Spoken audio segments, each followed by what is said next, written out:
Viewer, behold. Today I bring you Shenmue. This game came out in the late 90s, early 2000s on Dreamcast. This game I actually never played it when I was younger. I didn't have a Dreamcast, that we had a Nintendo 64. So I actually never got to experience this game, and I actually just played it recently because I got it from a recommendation. Now this game was, it took me a while to get into it, especially with how janky it feels. But I think what really hooked me is definitely the intro of the game. The intro of the game is probably one of the strongest intros in games I've ever seen. Like, it was so cool. Like, it starts as a classic revenge story in this game. So before I get into the story of the game, let's talk about what the game is. The game is kind of like, it's like a real life simulator game. So it takes place in the late 80s, kind of before like technology really blew up. And I'm not just saying that it's like, just like you're generally, but like now everyone has smartphones in their hands and shit like that. But yeah, I think this is a really cool, like, I've heard the term capsule game, time capsule game, where I think that's a perfect description of it, where it's like you get to you get to see what it was like back then.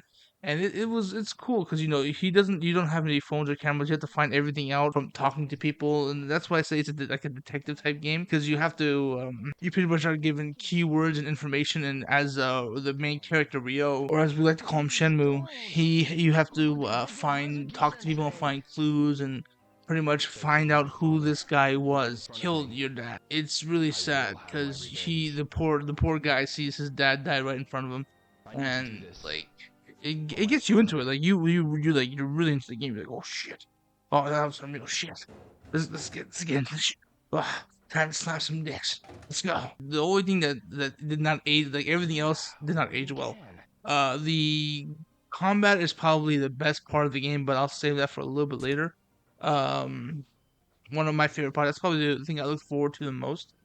So pretty much, he's trying to hunt down his dad's killer, and you try and get clues from talking to people, like I said earlier. And from these clues, you pretty much have to do a bunch of stuff. And it's like at one point you have to go to like work at the warehouse, and at the warehouse they give you like a forklift job. And the forklift job was probably the best part of the game. It's probably the most fun because you'll have the most money just spend around and do shit. So I recommend not focusing on a story and just exploring the world and messing around. Because there's also side quests. There's a lot of side quests. One of the very first ones is that you meet an old lady, and she's gonna ask you to find the Yamamoto's house, and you say okay, and then she'll wait at the park. So also remember to pay attention to whatever they are saying. This game is not for people who are just want to skip through shit. Because if you don't pay attention, then you're gonna lose NPCs, because he might write in his journal or he might not. There is no indications. There is no nothing. So that's where I want to introduce you to this thing. This thing is the map. The map you're gonna be your best friend. This shows you where everything is. As you can see all the names. I can clearly see where Yamamoto is, so I easily go and tell a lady. And well, first, okay. So first, let me kind of tell you, because I actually did not. It took me a while to figure it out, because I'm dumb. So let me tell all the people who are still like me. So this will help you in the future. And that is So when you're playing the game, you have a look button. For PlayStation, it's L2. Uh, and when you're in your look mode, you can look at things. I know that's so broad, but you get what I'm saying. And when you look at things, you can there's a little conversation things pop up, and you'll see the little where the X is A for Xbox. I don't know what it is for PC. An arrow, like like an arrow, and it'll say like press the button. When you press the button, it'll be like, oh, this is the Yamamoto's house, and that's how you know that he knows it's there now. So now that you know that he knows it's there, you can go to the old lady, because you have to make sure he knows it's there. Because if he doesn't know and you just do that and you don't press the X button, he's not gonna know. And when you go to the old lady, she's gonna be like, I don't know where it is. So that's just something that that you need to. It's kind of like a tutorial in a way.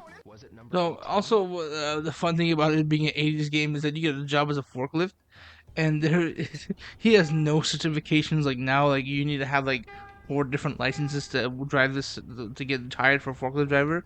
There was a guy, he's cool. All right, we'll give him a try, and you can just do it. Um.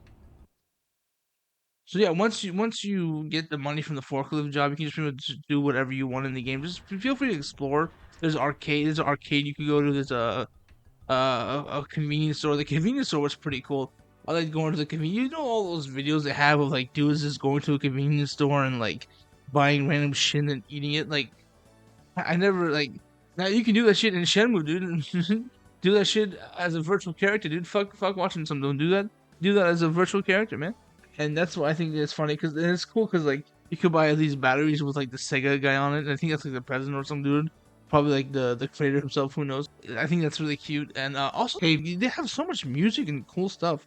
Like they really went all out in this game. And it shows like this game. I graphically no good, but like the remaster it looks all right. Like it's not supposed to look like for like fucking Unreal Engine 5. Like it's supposed to just be like it's supposed to be like a polished up version of how it used to look, which I think it does this job perfectly.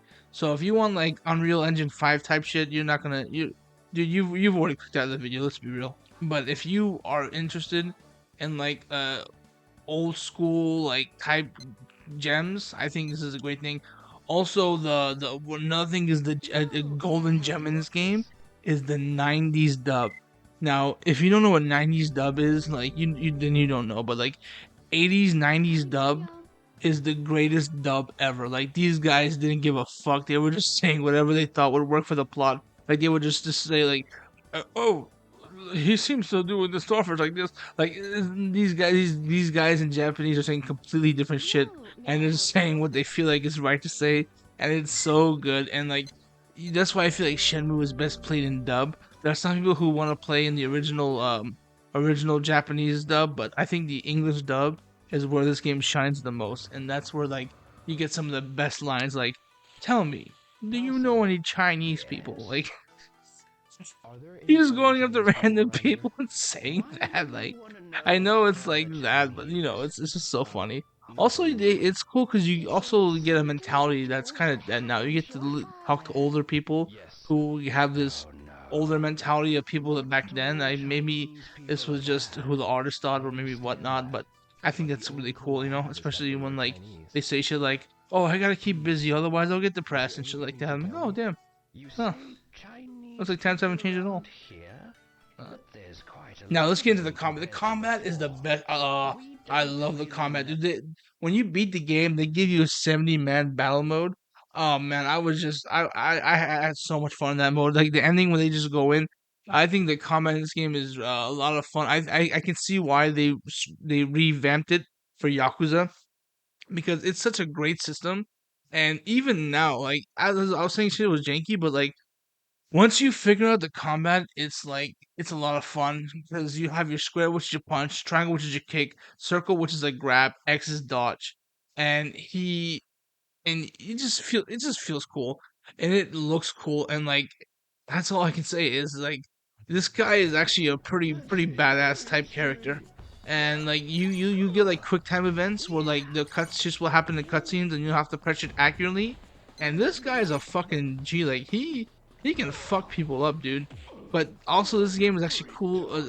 Another thing that's actually cool about this game is that the quick time events can be failed, and if they are failed, and like most games, it'll just end it. But some of them actually have negative repercussions. So if you fail it, you actually have to find the dude again, or you have to do something again and shit like that. So I think that's really cool. But yeah, that's all I want to say about the game. I feel like I've blabbered on about it for now for like 10, 11 minutes now, and I feel like that should be about enough. I'll try and edit it down so it's a bit shorter or much shorter because my YouTube guy says maybe shorten down the videos. That'll help me out. But yeah, that's about it. Thank you for watching. If you want, like and subscribe. If you didn't, then bye.